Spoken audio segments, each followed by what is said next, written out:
It's 10:19, and I would like to call to order the teleconference meeting of the Finance-Auditing Committee of Thursday, August 27th, 2020. Before we begin, please note this meeting is being recorded. Madam Secretary, please call the roll.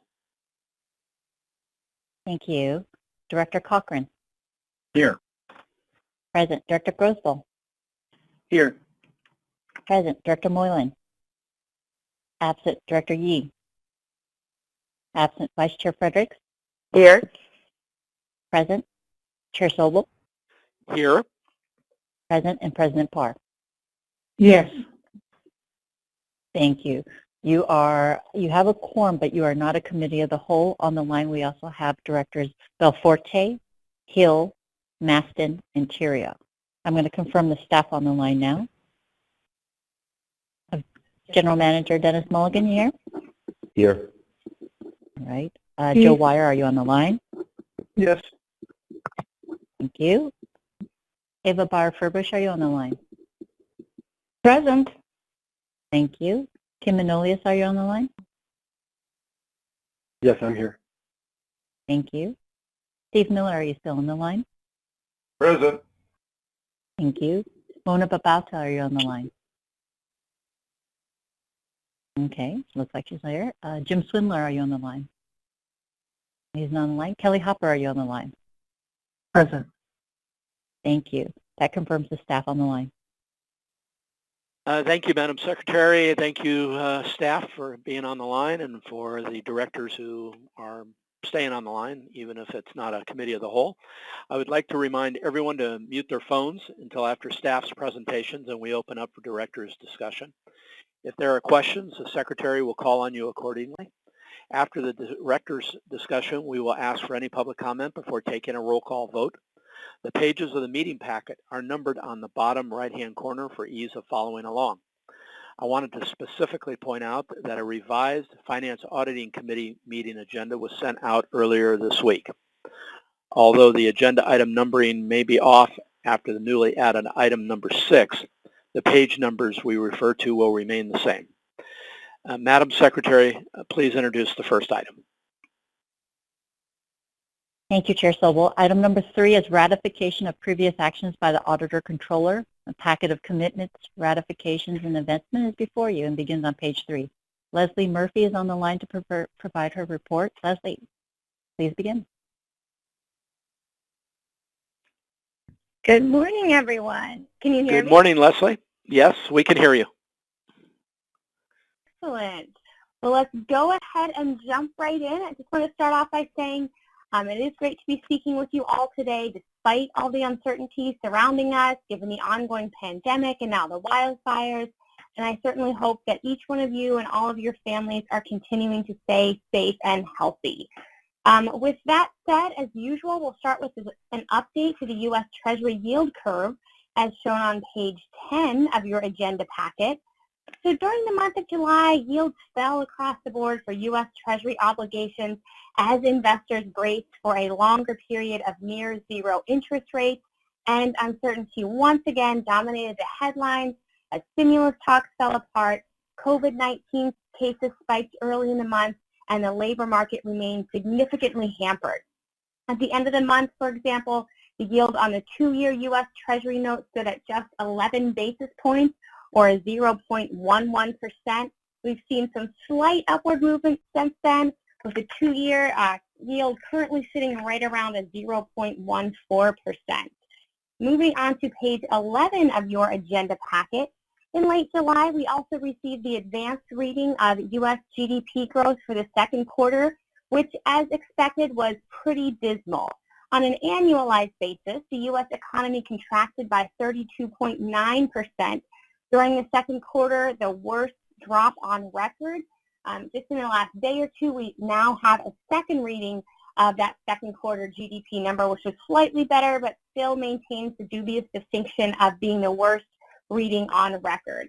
However, the silver lining here is that most economists are projecting that the downturn in the U.S. economy will be less severe than what other countries will likely experience because of the massive amount of stimulus that we've pumped into our economy. So, for example, on an unannualized basis, The U.S. economy shrunk by about 11% in the first half of the year, but without our massive COVID-19 fiscal stimulus amounting to about 12% of GDP, the damage could have been much worse. As a case study, the GDP in the UK dropped by twice as much as ours did because their stimulus is only about half of what ours was. So I think the bottom line here is that the massive amount of money that's been shelled out so far seems to be doing its job. Moving on to page 12 of your agenda packet, I came across this chart and I thought it would be interesting to include. This is a charting of what's called a recovery tracker. So this recovery tracker essentially tracks the status of a number of different metrics under three main groupings: the virus, the real economy, and the financial market. So a green box would indicate better conditions, and a red box would indicate worse conditions. So things were pretty good across the board in late February and early March, a lot of green. Of course, when the pandemic really spread across the globe and upended both the real economy and the financial markets in late March and April, we saw a lot of red. Now, a couple of months later, we're seeing a very uneven recovery where the virus itself isn't nearly as under control as we would have liked. Case numbers are still spreading, and wide swaths of the economy remain in lockdown. Additionally, demand for air travel and public transit have not yet recovered, as you all know. On the other hand, restaurant bookings are up slightly as some areas have partially lifted dining restrictions. In terms of the real economy, I think that the general sentiment is that we won't see real market improvement until we have a vaccine, but the longer that takes, the deeper the economic hole, and the longer it will take to dig ourselves out. Now, on the flip side, the financial markets seem to be telling a completely different story, as both the NASDAQ and now the S&P 500 have recently recovered from the March sell-off and have hit all-time highs in recent days and weeks as well. But many economists are very quick to point out that the meteoric rise in the equity markets is really driven by the success of a few very large companies that have either been unimpacted by the economic shutdown or who may have even benefited from it. So companies like Amazon, Microsoft, Google, and Netflix. Thus, the success of the stock market is really not indicative of the experience that most of us have seen in the quote-unquote real economy. Next, let's go ahead, if we have another minute or two, and flip ahead to page 14 of the agenda packet. I thought it would be interesting to have another check-in on the employment situation nationally and also here in California and throughout a couple of neighboring states as well. So the takeaway here is that while we have seen some improvement since the height of the unemployment rate in April and the most recently released data that we include here in June, rates still remain elevated and are well above the height of what we saw during the financial crisis. Also, states have had a very different experience depending on their employer base. So places that are very heavily reliant on tourism, like Nevada, have seen the most significant swings, while states with a more diversified employer base, and particularly those where many employees can work easily from home, like here in California, have had a much more stable experience. Any way you look at it, though, the unemployment rate remains extremely high at 11.1% in the U.S. through June, 14.9% in California, and more locally, about 11.8% in the San Francisco and South Bay area. Moving on to page 15 of your agenda packet. While the economic update might be dire, it's not all doom and gloom for your portfolio. On the buy side, we were able to identify and purchase some very highly rated negotiable CDs and federal agency securities for you during the month of July.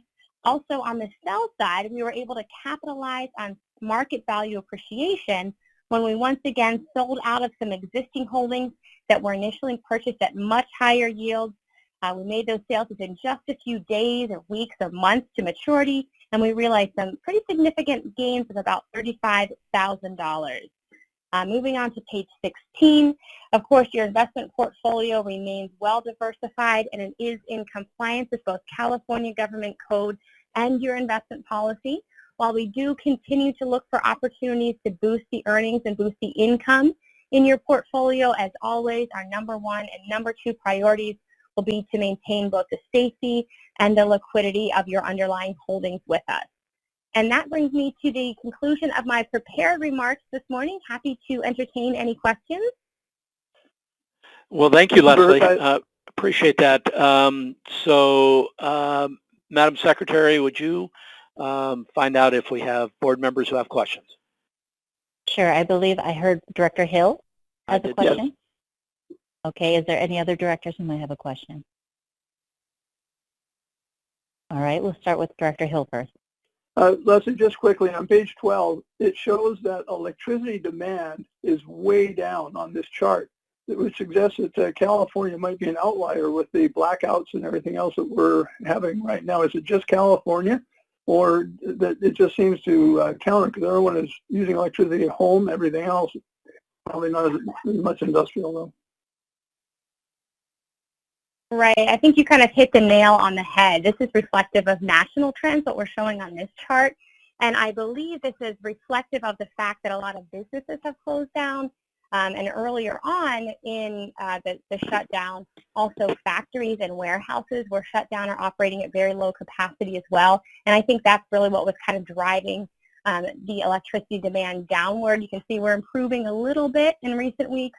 But I imagine, to your point, that California's experience would be an outlier compared to most of the rest of the country.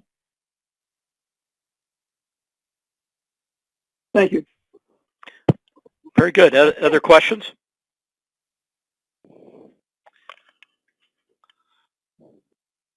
I'm not hearing any, so that concludes the discussion on this item. Leslie, thank you very, very much. Have a good day. Thank you. Yeah. You too. All right. Before we take our vote, is there anyone from the public wishing to speak on this item? We're going to pull the public line now. You have been muted. Is there anyone who wishes to speak on item 3? Okay, thank you. Mute off. We have no speakers. Right, I heard that. Yeah. Hearing none, Vice Chair Fredericks, would you please move this item? So moved. And Director Cochran, would you please second the item? Second. Wonderful. Madam Secretary, would you do a roll call vote, please? Thank you. We'll start with Director Cochran. Yes. Yes. Director Grosboll. Yes. Yes. Director Moylan. Absent. Director Yee. Absent. Vice Chair Frederick. Yes. Thank you. Chair Sobel. Aye. Aye. And President Parr. Yes. Thank you. The motion passes 5-0. Wonderful. Thank you, Almaret. The next item is agenda item number 4A to authorize a budget increase in the fiscal year 2021 bus division capital budget for the Novato bus facility underground storage tank site cleanup project. That's project number 2132, in concurrence with the Building and Operating Committee recommendation that took place just a few moments ago. The staff report can be found on page 25. Chief Engineer Ava Bauer-Furbush will present the report. Ava, I think everybody was on the line for this, but if you want to give us kind of the highlights of it again, that would be great. Thanks. Thank you, Mr. Chairman. This agenda item 4A covers a recommendation for an increase in the amount of $5,100,300 in the fiscal year 2021 Bus Transit Division capital budget for the Novato bus facility pavement and remediation project, for the total amount of the budget to be $7,100,300. This increase is necessary in order to award the construction contract number 2020 BT11 that covers the cleanup of the Novato site. And the contract amount is $5,893,899.75. It is also recommended that this budget covers 10% contingency of the related to the contract, in the amount of $589,400, and also the cost related to the inspections and contract administration by the engineering staff, and also testing that will be required to confirm the level of cleanup. So with this, I'm available to answer any question the committee may have for me. Wonderful. Thank you very much. Are there any questions for Ava, please?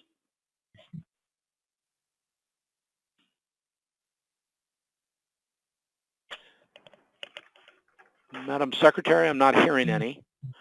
That's right. So that concludes the discussion on this item, but before we take our vote, is there anyone from the public wishing to speak on this item? We'll do a quick poll. Thank you.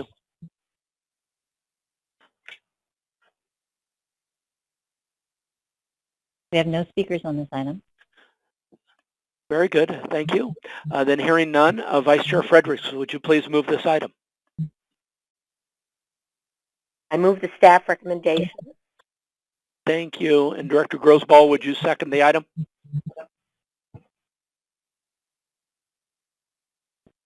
Was that a yes?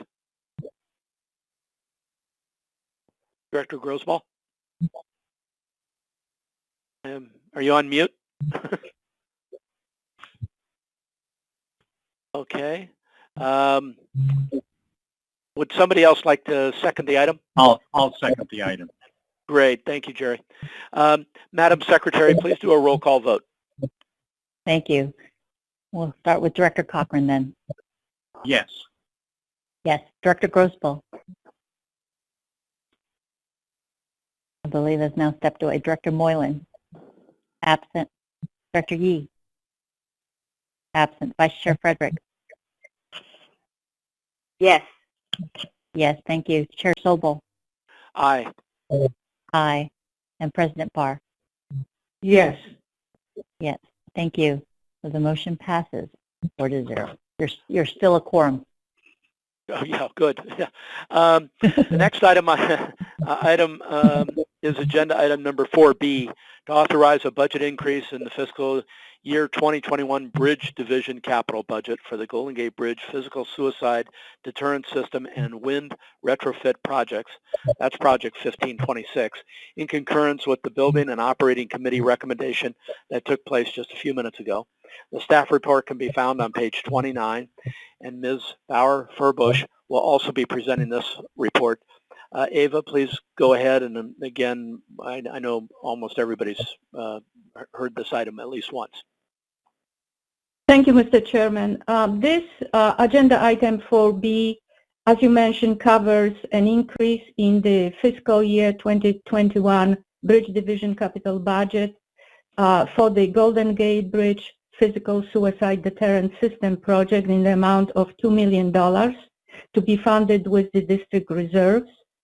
And this increase will finance through December 2020 additional administration and construction engineering staff cost. This increase is required because the project is delayed, and there is additional many months of work that will have to be covered by both engineering staff and our consultants.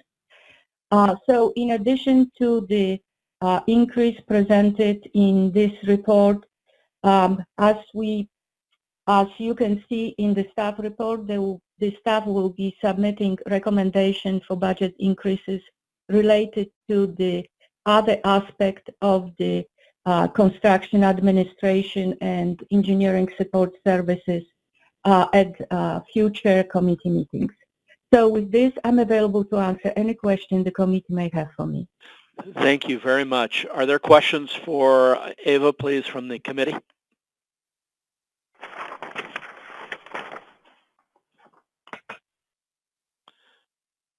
Madam Secretary, any questions? No, what we'll do is, since there's no questions, we'll pull the public line really quickly to see if anyone wants to speak.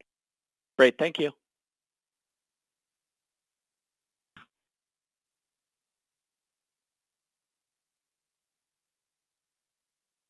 We have no speakers on this item. Okay, then hearing none, Vice Chair Fredericks, would you please move this item?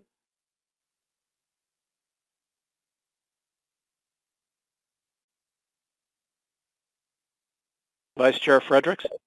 Sorry, I was on mute. I so move the staff recommendation.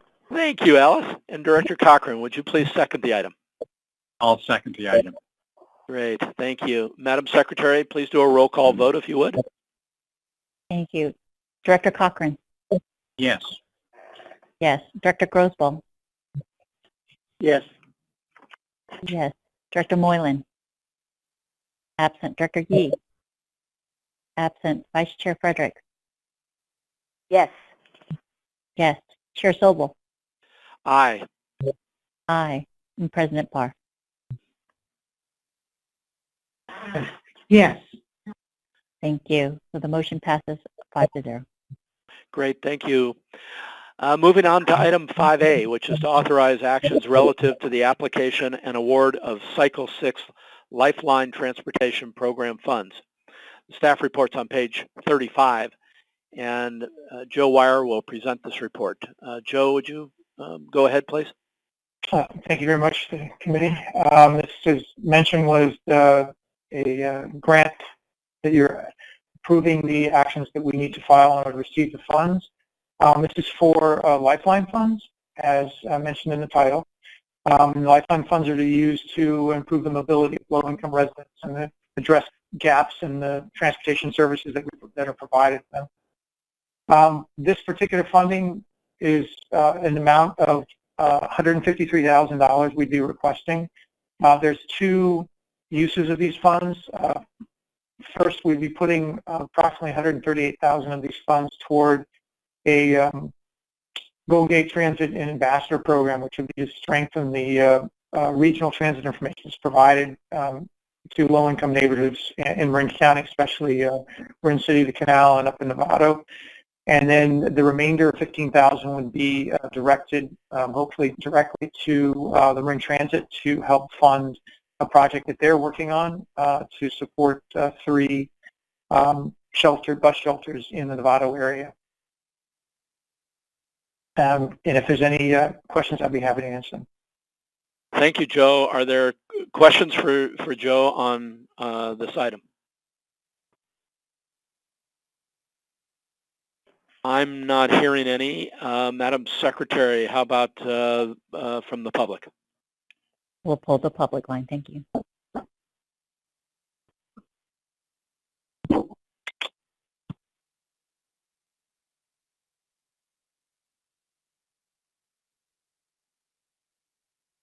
We have no speakers on this item.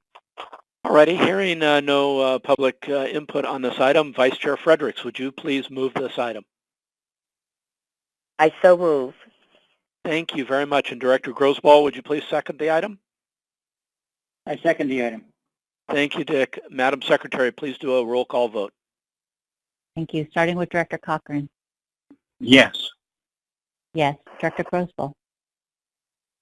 Yes. Yes. Director Moylan. Absent. Director Yee. Absent. Vice Chair Frederick.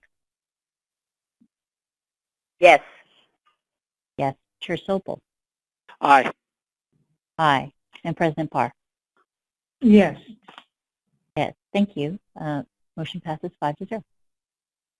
Great. Thank you. Moving on to item 6 is the authorization of the setting of a public hearing to receive public comment on the proposed expansion of Clipper start fares to include Marin local rides on Golden Gate Transit bus service. The staff report was sent separate from the meeting packet since it was added to the agenda on Monday and is not numbered as part of the packet. Mr. Wire, will you be presenting this report? Yes, I will. Then jump in. Thanks. Thank you very much. This report may feel a little like deja vu here. The board did just approve the district participating in a pilot program, which is now called START, but it was at the time a means-based fare reduction. And what it does, it provides people a 50% fare reduction on Golden Gate Bridge District service to those that have incomes below 200% of the poverty line. At the time, the Marin Transit organization was not a part of the pilot project. They had not chosen to be a part of it at the time. So the district excluded the Marin local fairs in order to maintain its historical relationship for local fairs. We've always, in the 45-year history, have kept our fairs the same as Marin Transit's fairs. Now that Marin Transit has asked and MMTC has allowed a number of different agencies to join the pilot project, they want to do so in the next couple of months. So we have provided this opportunity to the board to set a public hearing so that we can get testimony about from the public comments on whether the district should expand the program to include Marin Transit local rides. Would everybody put their phones on mute, please, except for Joe? Thanks. Thank you. So the cost of this program, of that expansion, at this present time, because we have, as you folks are quite aware, very low ridership costs is looking about $15,000 to $30,000 a year. If we went back to our normal ridership levels, the cost of this program could be anywhere from $75,000 to $150,000 a year. And that the reason you have such a large range is because we are uncertain at this time of the uptake. In other words, how many people will avail themselves to this lower fare. Presently, the program is now in place. It started in July, so just last month. We do not even have, we just actually have a full month's worth of operation, or 30 days worth. The district is seeing more than a handful, but less than 100 uses so far of this, but it is just very, very in the early going of this program. Plus, as we said, our ridership is much lower than it normally would be. In other words, public hearing will be held, and then comments would come back to, as outlined in the report and advertised as outlined in the report, and then the comments would come back to the Finance Committee in October for consideration. If any other questions, I'm happy to answer them. Great. Thank you, Joe. Are there questions for Joe, please, on this item?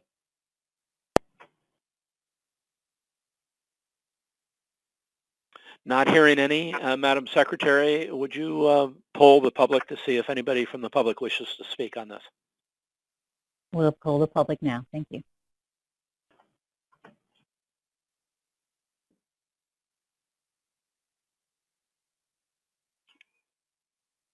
We have no speakers on this item?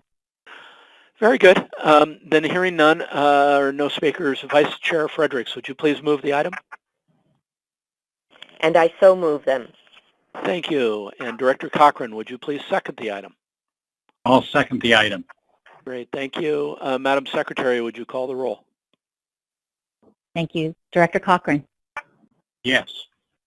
Yes. Director Grosval? Yes. Thank you. Yes. Director Moylan? Absent. Director Yee? Absent. Vice Chair Fredericks? Yes. Yes. Chair Sobel? Aye. Aye. And President Parr? Yes. Yes. Thank you. The motion passes 5-0. Great. Thank you. We're moving on. The next item on the agenda is the status report on the fiscal year 2021 budget. A brief staff report is found beginning on page 37 of your packet. And Joe Wire, I know you're going to report on this. Joe? Yes, thank you. Just before we jump into this, I'd like to say that the budget that you that this report, of course, is on, the budget that you approved in June is in its final printed in quotes form. It is now on the district's website. You can go to the link on the website and view the budget. You can also reach out if you're interested in having a printed copy to the district secretary's office, and we'll provide her ones that she would send out to you folks. Having said that, this report was, as we all agreed, was put into the monthly meetings in order to keep track of how the district was doing in its efforts to balance that 2021 budget. There's two major changes that we looked at this month, and unfortunately they're not moving in the right direction. But if you turn to page 39, where the table is, numbers 9 and 10. And what the point of these was to make sure that the assumptions that were made in setting the target, in other words, assumptions in this case for revenue, were being met. And if they weren't, then we should be reporting on that back to you as a board so that we knew sort of where we stand. 9 applies to bus fares and 10 applies to ferry fares. And what we found was that which is very unfortunate, but what we found back in March when we set up these trends to how the bus and ferry fares would recover, and we put those into the budget, we were assuming recovery rates would be much higher than they are today, and we would assume that they would then improve throughout the year, a little pause in the winter, but then improve in the spring. And those are turning out to be they're a little over-optimistic. And so we've redone those projections to bring them down to where we are today. For example, and we printed those out entirely in the 2 attachments, which are on the following pages to this report. But for a given example, both bus and ferry fares were expected to sort of hit about 50% of normal, or a little bit higher than that once we get to the end of the year. And now we're assuming bus will only get to about 30% and ferry maybe 15%. And it's really because of what we've seen in the ridership so far and in how COVID has not dissipated in the way that there was expectations many months ago that it would. Of course, if things turn out to be a little better, then that would be reflected in these line items as we move forward. So that's the one change. It does leave our target about $48 million. As we told you last month, the expectation is in your next set of meetings in September, the district will be coming back with a much larger discussion about what needs to be done in order to right the ship and equate our revenues with our expenses. And if there are any questions on any of these other line items or anything else in that area, I'm happy to answer them. Well, before we go to questions, I'll make a couple of observations. One is, obviously, the deficit is enormous.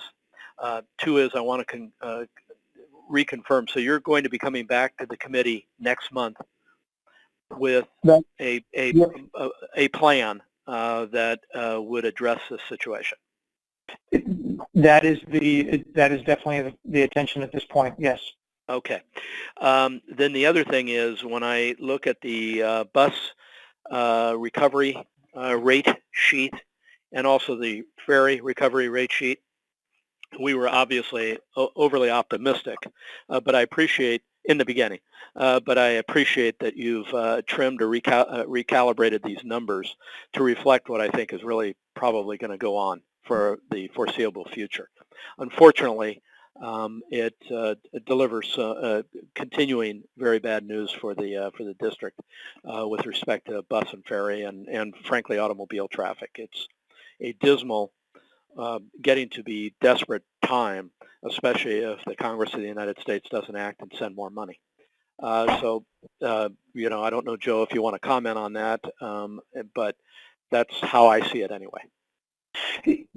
I think we see them in the same ways. I mean, I think what we're trying to do is be as to avoid the situation where the district and the board and its customers and staff would go through a large attempt to right the ship, so to speak, and to get things back in order, and then only find that we had miscalibrated the way our customers would come back. So that was really the attempt here, was to make sure that if we're going to go through a large effort, which we need to do, and we are, we'd have its best chance of meeting the ultimate goal, which is to get us back on stable footing, and to get the service that we're offering to equate with what our customers are demanding and what our customers are paying us to provide. And well, right and now, low.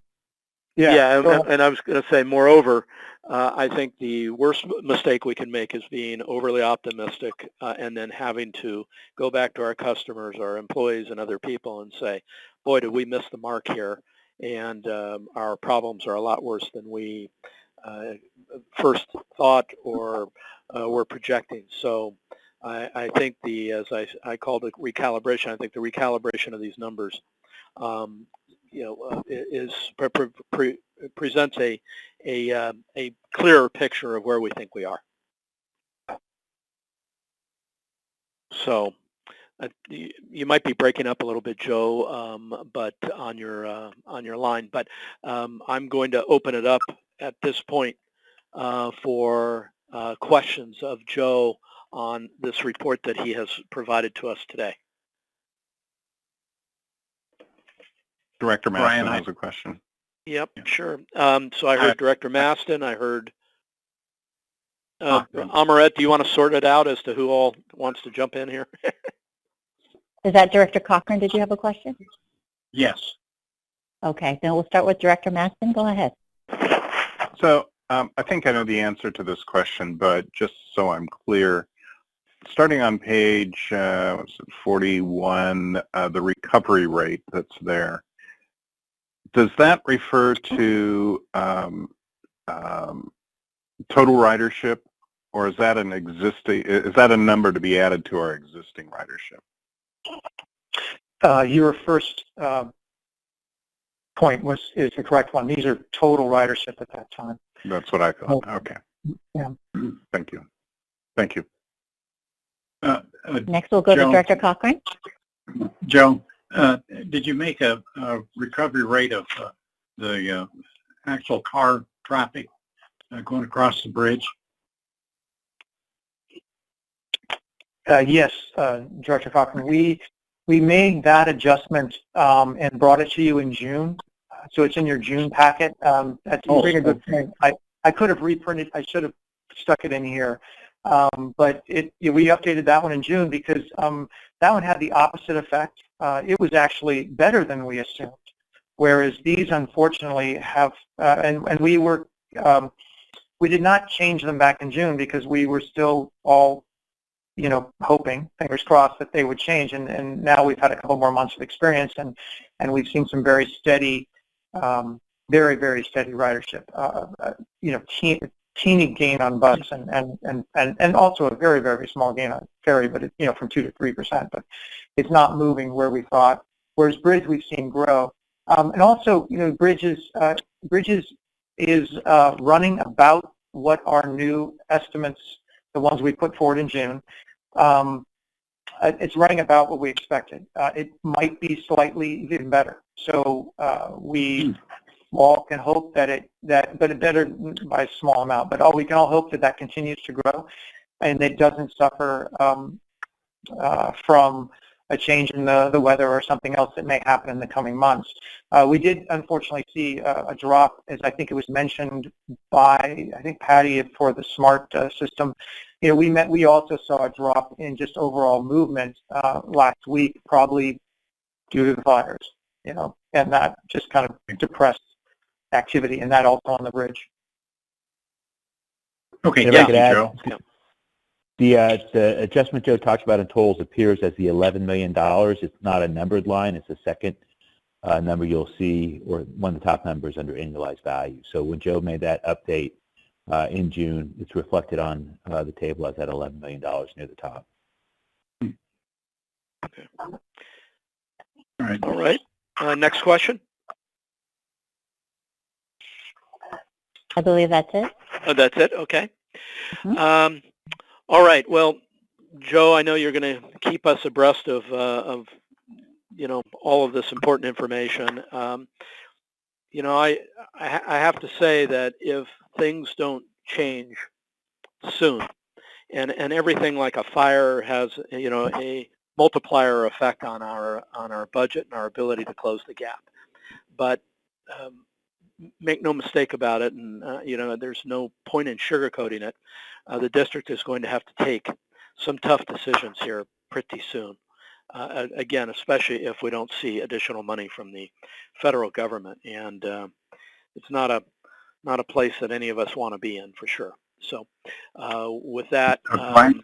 Yes, please. Brian, maybe at that point, what you just mentioned, maybe Dennis can give us a little update on what what he hears, what's happening in Washington, Sure. other than. Yeah, Jerry, good thought. Dennis, are you hearing anything out of Washington in terms of breaking the stalemate? I believe in a half hour that Speaker Pelosi will be meeting with White House Chief of Staff Meadows. Okay. This will be the first time they've actually spoken together since August 7th. I think folks are cautiously optimistic that some deal will happen, whether it happens now or, Congress runs off a cliff. The federal government runs off a cliff at the end of September in the absence of a continuing resolution. Mm-hmm. So they'll have to do something before then. But it is encouraging that there was communication, and the Speaker and the White House Chief of Staff will be meeting in a half hour at 2:30 Eastern Time, and we'll see where that takes us. Good. So the question really is, will it include transit or not? That's right. Likelihood there'll be some deal, but it's less clear whether or not it will include transit, and time will tell. Right. The continuance of the government is one thing, and then you get into these, other areas like, will there be money for transportation and other things, and that's going to be interesting to be a fly on the wall in that discussion. So, anyway, alrighty. Yes. The only thing that I've kind of watched is that almost every district in the United States is in the same position we are, so we're not alone. Yeah, you make a good point, Jerry. We are in the same place as many other transportation districts around the transit districts around the country, and all facing the same deficits and problems with ridership. Our financing modeling is unique, with respect to the cars paying the toll and how we work through all of that. But everybody's in the same boat, so to the extent that there's pressure being put on representatives in Washington, D.C., and who in turn are putting pressure on the Speaker and the White House and that sort of thing, we can hope that they get together and come up with a solution on this that includes transportation or transit. Thank you. So, this is Bert. Can I comment? Yeah, Bert, sure. I think we're a little bit worse than the others because unlike the others, we don't have any alternatives in local tax funding or anything else. So we're really tied, behind our back more than the other transit systems. Yeah, you're right. Other transportation systems have other taxing authorities or mechanisms, and we're limited. On the other hand, as a little bit of silver lining, we are the Golden Gate Bridge Highway and Transportation District, and that carries a lot of weight in Washington, D.C. And so I know that we're putting our full weight towards trying to bring in more funding, and I think that that'll be helpful as well. So anyway, thank you, Joe, for your report on that. And I would encourage committee members, by the way, and anybody who's listening on the board and all that, to, when you have questions about this, Joe is available by phone to answer specific questions about the budget and the deficit, and maybe some preliminary thinking on ways we're going to try to solve this by giving Joe a call. So I'll encourage you to do that. And that concludes this item. And let's see. And no action is required on that item. So we're going to move on. We have the monthly review of the Golden Gate Bridge traffic tolls and bus and ferry transit patronage fares. This is, again, Joe, do you have anything you'd like to report? As you know, yes, thank you, Mr. Chair. Generally, we skip over this every quarter. I think just because of the way this is a very unique year, I'm just going to touch on this report and the next one anyway. Every month, I think it's worthwhile. The first one, if you could turn to page 47, it's the usual table that kind of shows you the numbers. We only have 1 month's worth of data in there because July was the very first month of the year. But we can, you can see in those the six the boxes, the ones on the left represent the column. The left boxes, bottom to top to bottom, represent the either ridership or patrons on the bridge, and then the ones on the right represent the corresponding resources that come from those. And bridge is, as we said, was climbing a little bit better than we had expected. So the resources are from budget are a little bit better than we had budgeted. Then at least in the first month by several $100,000, and then when you get down to bus and ferry, they're a little bit worse. So that's sort of and that's what we talked about in the previous board item. And I think the other thing that this table brings across very clearly is on the two bottom left hand boxes, the middle one for bus, the bottom for ferry. As you can see that, patronage numbers are down, close to 80% and close to 97% from the previous year. And I think those are also sort of the measures that we keep our eyes on, because those need to change if we're going to see resources coming back into the organization. I think, Brian, you clearly mentioned that we are, and you guys were all talking about, we're a fee-based agency. And if we don't receive those fees, it's one of the uniqueness things about us. If we don't receive those fees, obviously we have a very, very, very difficult time of providing and can't provide the same service levels. Right. Anyway, that was it for that report. If there were any questions, otherwise, when you're ready, I could go on to number 8A. Yes, please do. Please do. Okay.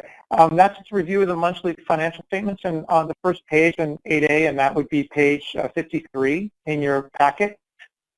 It just shows that revenues aren't coming in as we budgeted, and that's primarily transit fares and are lower, and that's why we made that change into the waterfall table that you saw on the previous board item or two items before. So the revenues are down by about $2.9 million less than we were hoping for as budgeted. However, expenses are down by $3.9 million, and so that's really imperative and very important. That's all of you, and that's the reduced services we're providing in bus and ferry in order to cut back on expenses, and that's cutting back on other activities throughout the district, whether they be in the district administration side or the bridge side. So everybody's cutting back and trying to keep our expenses down. So it's been successful to do that. Unfortunately, even though the expenses are down, the revenues are down, and between the two, that still means we ran a monthly deficit this time of $5.5 million. So that's something obviously we can't continue.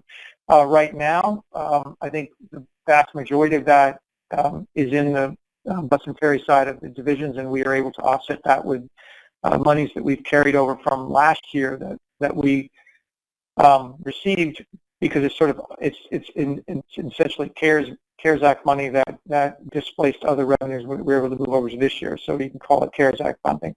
So we can make up for that this month, and we'll be able to do that another month, and hopefully a third month. That's where it calls into question when we get near the end of September, and we're coming up with that calculation to determine exactly when those extra revenues that we received through the CARES Act program finish. We're expecting sometime in late September, hopefully into early October, if we can keep the expenses low and revenues up. And then so that's your operating expenses, and the details are in the pages right after, and I won't go through those in the first month. There is a corresponding 8B, which is the capital program, and in the first month, the capital program is just getting started, so I don't have any particular comments on that. That starts on page 63. If there are any questions, I'm happy to answer them. Okay. Are there any questions on these agenda items? Director Maston has a question. Yes. On page, starting on page 56, most of the divisions have shown a decrease in expenses. However, the district division shows, a rather large increase in expenses year to date, actual over prior year to date, and it looks like it's mostly in professional fees. And I was just wondering what's going on there. Yeah, this is a new accounting that we have taken on for the health reimbursement accounts, and what we decided it would be it's more accurate in an accounting point of view, but it's a little disturbing from the boss's point of view. So I actually asked the same question as you did. And what it is that we have accounted for the Hra funding, that's the health reimbursement account funding, and it was put in the first year. The whole year's amount was put in the first month, and then as we go through the year, it will be debited out. So at the end of the year, it'll be like it normally would. So I agree. It creates a little bit of definitely creates something that we're not looking for at this time, which is high expenses in admin during a time when we're trying to cut our expenses. So I'll look into how we can better show this without causing that kind of a flare. But that's what it is. So it's no new expenses. It's not additional expenses. It's just a different way of accounting for expenses. Okay. Thank you, Joe. Good. Good question, Jim. Any other questions for Joe on these reports? Okay. Hearing none.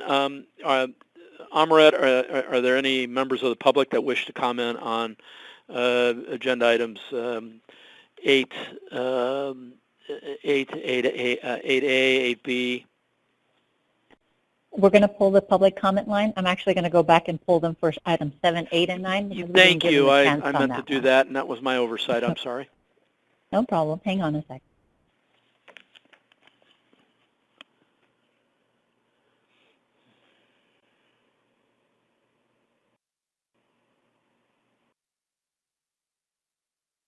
We have no speakers for any of those items. Okay, very good. And then we have no action items. So these are not action items required for these items. So at this time, we will move to item 10 on the agenda, which is a closed session. Before we do that, I want to thank everyone for being patient during today's meeting. We will be placing the public on hold for the duration of this item, and we'll reconnect the call after the closed session discussion. Mr. Manolius, would you take us into closed session, Amrit, is that where we are? Is there any other announcement I need to make? No, you've caught up now. You're fine. Okay, thank you. Kim, would you take us in, please? Thank you. Of course. At this time, the committee will go into closed session for a conference with legal counsel regarding some existing litigation pursuant to Government Code Section 54956.9A. And the specific matter is report of absence administrators on a case called Richard Smith versus the Golden Gate Highway Transportation District, and this is a workers' comp matter. All right. Great. We will put the public line on hold right now. Hang on one second. We're back in open session. Perfect. Mr. Manolius, do you have anything to report, please? I do. The committee met in closed session with its legal counsel regarding the Smith matter that I described before. The committee gave its lawyer appropriate guidance as to how to handle the claim. Wonderful. And Madam Secretary, we've come to the point in the agenda where I guess we should do one more sweep of the public to see if anybody has any final comments before we move to the final item and adjourn this meeting. Okay, we'll do one last sweep. Hang on a sec. Thank you.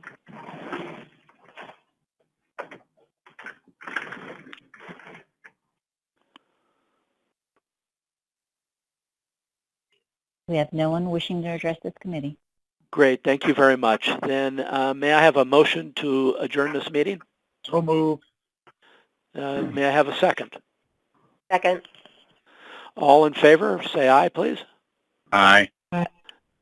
Anyone opposed or want to just talk some more? No, I'm not hearing that. Well, thank you, colleagues. That concludes this meeting of the Finance Auditing Committee.